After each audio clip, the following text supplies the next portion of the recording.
The sun hung low over the Montana plains, casting long shadows across the dried grass of the Holloway Ranch. Dust particles danced in the golden light, suspended in air that smelled of sage and distant pine. The land stretched endlessly in every direction, a sea of amber interrupted only by weathered fence posts and the occasional cluster of cottonwood trees along the creek bed. Jacob Holloway stood beside his horse, a Palomino mare named Honey, his weathered hands resting on the saddle horn. At 42, his face told the story of 2 decades working this land. Deep lines around his eyes from squinting into the sun, a permanent tan that never faded even in winter, and a scar along his jawline from a run-in with barbed wire when he was younger. His red bandana, faded from countless washings, hung loose around his neck. The ranch had been in his family for 4 generations. His great-grandfather had built the main cabin with his own hands, each log carefully notched and fitted. Jacob's grandfather had added the barn. His father had expanded the grazing land. And Jacob had inherited everything, including the weight of keeping it all going. But lately, that weight had become almost unbearable. The drought had lasted 3 years now. 3 long years of watching the grass turn brittle and brown, of rationing water for the cattle, of watching his savings dwindle with each passing season. Other ranchers in the county had already sold out to developers from California and Texas, men in clean boots who wanted to build vacation homes and dude ranches for tourists. Jacob had sworn he would never sell. This land was in his blood. But keeping that promise was getting harder every day. He adjusted his hat and prepared to mount Honey when he noticed something unusual near the old fence line at the eastern edge of his property. A figure, small in the distance, standing perfectly still. Jacob frowned. That section of land bordered the abandoned Thorne property, a stretch of wilderness that had been empty for nearly 70 years. Nobody went there. The locals called it cursed, though Jacob had always dismissed such talk as superstition. Still, curiosity pulled at him. He clicked his tongue, and Honey started walking toward the fence. As they drew closer, Jacob's frown deepened. It was a woman, and she appeared to be tied to an old wooden post, one of the boundary markers from the original property survey done back in the 1880s. Her arms were stretched above her head, bound at the wrists with what looked like rough rope. Her clothes were torn and dirty, her long dark hair hanging in tangles around her face. Jacob's heart kicked into a faster rhythm. He urged Honey into a trot, then a canter, closing the distance quickly. When he reached her, he dismounted in one fluid motion, his boots hitting the ground with a soft thud. "Ma'am," he called out, approaching cautiously. "Ma'am, can you hear me?" The woman's head lifted slowly. Her eyes, a striking shade of green that seemed to glow in the fading light, focused on him with an intensity that made him take a step back. "Please," she whispered, her voice hoarse and cracked. "Water." Jacob immediately grabbed his canteen from Honey's saddle and brought it to her lips, tilting it carefully so she could drink. She gulped desperately, water running down her chin. "Easy now," Jacob said gently. "Not too fast or you'll make yourself sick." After a few moments, he pulled the canteen away and examined her bonds. The rope was old but still strong, tied with knots he didn't recognize. Strange symbols had been carved into the wooden post behind her, crude markings that looked ancient. "Who did this to you?" Jacob asked, already working at the knots with his pocket knife. "How long have you been out here?" The woman's laugh was bitter and brittle. "How long?" she repeated. "That's a complicated question. Just hold still," Jacob said, focusing on cutting through the rope. The fibers were tough, almost unnaturally so, but eventually they began to fray. "You shouldn't be doing this," the woman said suddenly, her voice urgent. "You don't know what you're releasing." Jacob paused, meeting her eyes. "I'm not leaving someone tied up in the middle of nowhere, ma'am. Whatever trouble you're in, we'll sort it out once you're free." The final strand of rope snapped. The woman's arms dropped, and she would have collapsed if Jacob hadn't caught her. She was lighter than he expected, almost weightless in his arms. "Go deeper," she gasped suddenly, her fingers clutching at his vest. "Make it quick." "Inside." Jacob looked around, confused. "Inside where? My ranch house is about 2 miles. "No," she interrupted, her eyes wild. "Inside the curse. You've broken the outer binding, but the curse runs deeper. Into the land itself. Into me. You have to finish what you started, or it will spread. To your land." To you. To everything you love. Jacob felt a chill run down his spine despite the warm evening air. Ma'am, I think you might be suffering from heat exhaustion. Let me get you back to the house, get you some proper water and food. Listen to me. Her grip tightened with surprising strength. My name is Sarah Thorne. I've been bound to this land since 1956. 70 years, rancher. 70 years of watching the seasons change, unable to move, unable to die, unable to do anything but exist in this half-state between life and death. Jacob stared at her. 1956. That would make her over 90 years old, yet she looked no older than 30. This had to be delirium. Heat stroke. Something. But those carvings on the post. My grandfather made a deal, Sarah continued, her words coming faster now, more urgent. He was desperate. The land was dying, just like yours is now. A stranger came to him, offered him a solution. All it would cost was a life. One life, bound to the land, feeding it with their essence. My grandfather chose me, his own granddaughter. The sun dipped lower, and shadows grew longer around them. For 70 years, I've been the battery that keeps the curse alive, Sarah said. But it's not just my suffering. The curse spreads slowly, like roots through soil. It's already touching your land, rancher. Why do you think your drought won't break? Why do you think nothing grows anymore? Jacob wanted to dismiss her words as madness, but something in her eyes, something ancient and true, made him hesitate. What do I need to do? He heard himself ask. Sarah's expression softened slightly. There's a spring. On the Thorne property, about a quarter-mile from here. It's the heart of the curse, where my grandfather performed the ritual. You'll find a stone altar there, and beneath it, a metal box. Inside that box is a contract written in blood. Mine and my grandfather's. Destroy it, and the curse ends. That's all. Jacob asked skeptically. That's all, Sarah confirmed. But you have to do it before sunset. Once darkness falls, the curse resets. I'll be pulled back to this post, and you'll have missed your chance. It only works when someone breaks my bonds with pure intentions. That doesn't happen often. You're the first in 70 years. Jacob looked at the horizon. The sun was touching the distant mountains now, painting the sky in shades of orange and deep purple. He had maybe 30 minutes of daylight left. Go deeper, rancher, Sarah urged. Make it quick. Find the spring. Destroy the contract. Set us both free. Jacob made his decision in an instant. He lifted Sarah onto Honey's saddle, then swung up.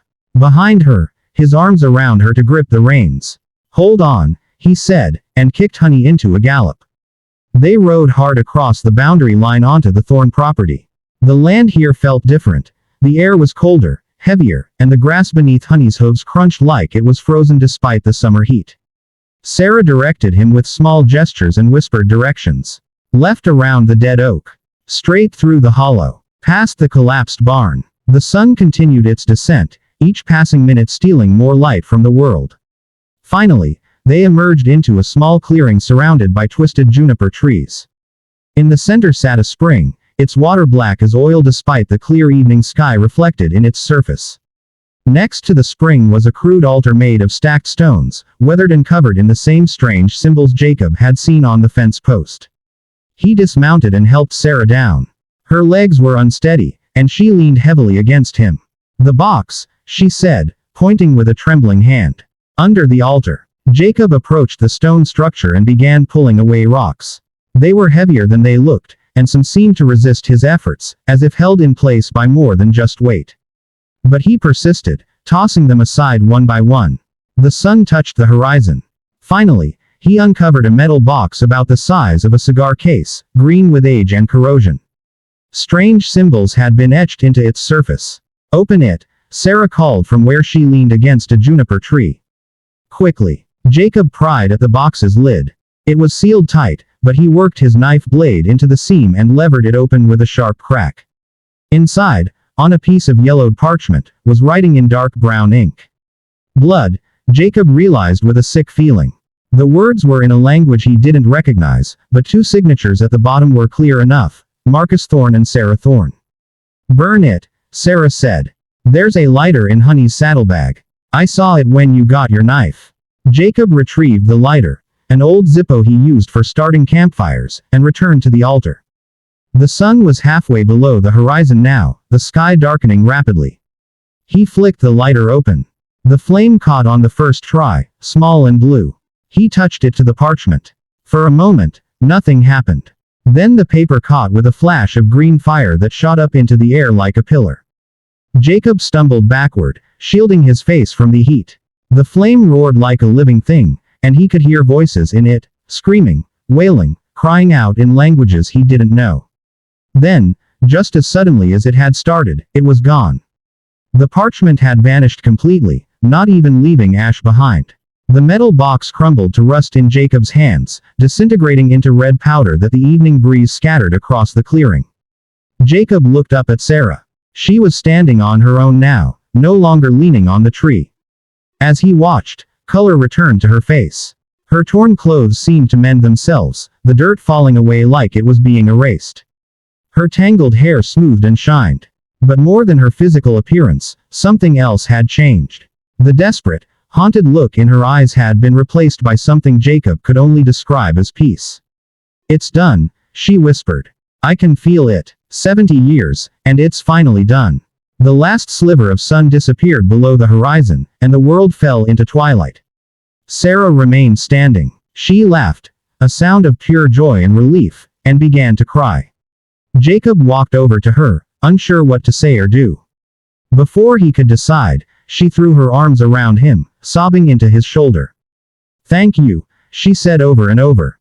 "Thank you, thank you, thank you." Jacob awkwardly patted her back, feeling the trembling in her body as 70 years of grief and pain finally found release. They stood like that for a long time, two strangers connected by an impossible circumstance, as the stars began to appear overhead. Finally, Sarah pulled back, wiping her eyes. "I'm sorry," she said with a shaky laugh. "I don't usually fall apart like this in front of people I've just met." "Given the circumstances, I think it's allowed," Jacob said with a small smile. Sarah looked around the clearing, seeing it with new eyes. "I can leave," she said wonderingly. "I can actually leave this place." "Where will you go?" Jacob asked. The question seemed to stump her. She opened her mouth, then closed it again, frowning. "I don't know," she admitted. "Everyone I knew is gone. The world has moved on 70 years without me. I don't have any money, any identification, any proof I even exist." Jacob thought about this for a moment. Then he made another decision, one that felt just as right as his choice to free her had been. "You could stay at the ranch," he offered. "Just temporarily, until you figure things out. I've got a spare room. The place is pretty basic, but it's clean and warm." Sarah studied his face in the growing darkness. "Why would you do that? You don't know anything about me. I know you were cursed for 70 years through no fault of your own," Jacob said simply. "I know you've suffered enough. And I know what it's like to feel alone and uncertain about the future." He paused, then added, "Besides, if what you said about the curse affecting my land is true, maybe with it broken, things will start to turn around. I'd say I owe you one." Sarah smiled. A real, genuine smile that transformed her entire face. "All right, rancher. I'll take you up on that offer. But just temporarily." "Just temporarily," Jacob agreed. They rode back to the ranch together, Honey moving at an easy walk under the emerging stars. The air felt different now, lighter somehow, less oppressive. Jacob couldn't be sure, but he thought he could smell moisture in it, the distant promise of rain. Over the following weeks, Sarah proved to be surprisingly good company. Despite her 70-year absence from society, she adapted quickly. She was curious about everything: the internet, cell phones, how the world had changed. Jacob found himself looking forward to their conversations over breakfast, to her laughter when he tried to explain modern technology, to the way she hummed while cooking dinner. And the ranch did change. 3 weeks after the curse was broken, it rained for the first time in 3 years. Not a light sprinkle, but a real, soaking rain that lasted 2 days. The grass began to grow green again. The creek filled with clear, cold water. The cattle, which had been listless and thin, began to gain weight and energy. Jacob's neighbors noticed. They asked questions he couldn't really answer, so he told them he'd gotten lucky, that sometimes the weather just changes. But he knew better. Sarah stayed longer than either of them had planned. The temporary arrangement became semi-permanent, then simply permanent without either of them really discussing it. She got a job in town at the library, where her love of books and her surprising knowledge of local history made her a favorite among the regulars. She learned to drive Jacob's old pickup truck, laughing at how different it was from the cars she remembered from the 1950s. One evening, about 6 months after that fateful day at the fence line, they sat together on the porch watching the sunset.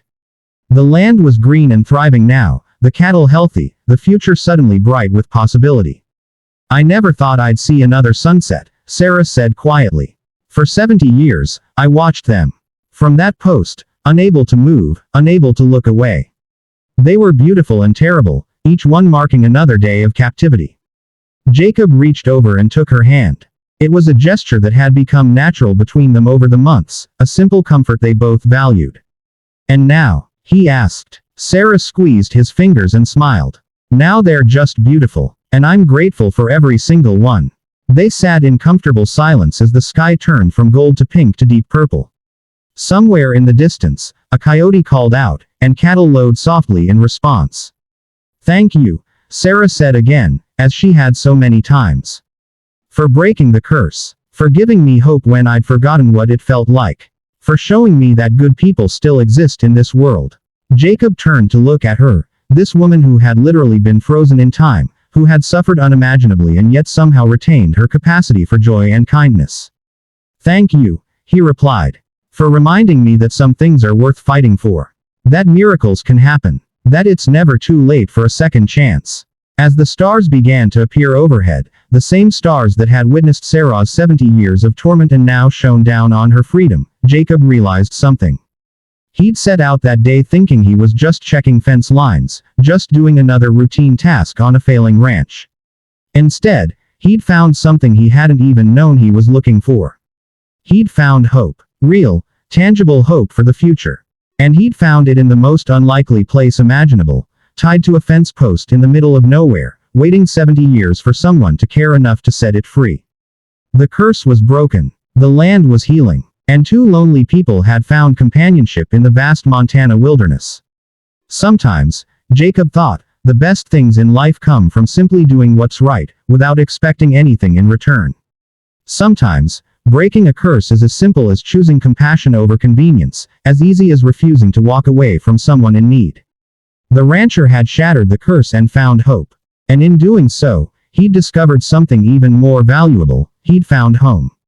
Not just a place, but a feeling. Not just land, but purpose. Not just survival, but a reason to thrive. And as the night deepened and the stars multiplied overhead, Jacob and Sarah sat together on that porch, 2 survivors of different kinds of hardship, grateful for second chances and the mysterious ways that fate brings people together. The land remembered everything. But now, instead of holding on to old curses and ancient pain, it held the promise of new beginnings and the quiet certainty that sometimes, the darkest nights give way to the brightest dawns.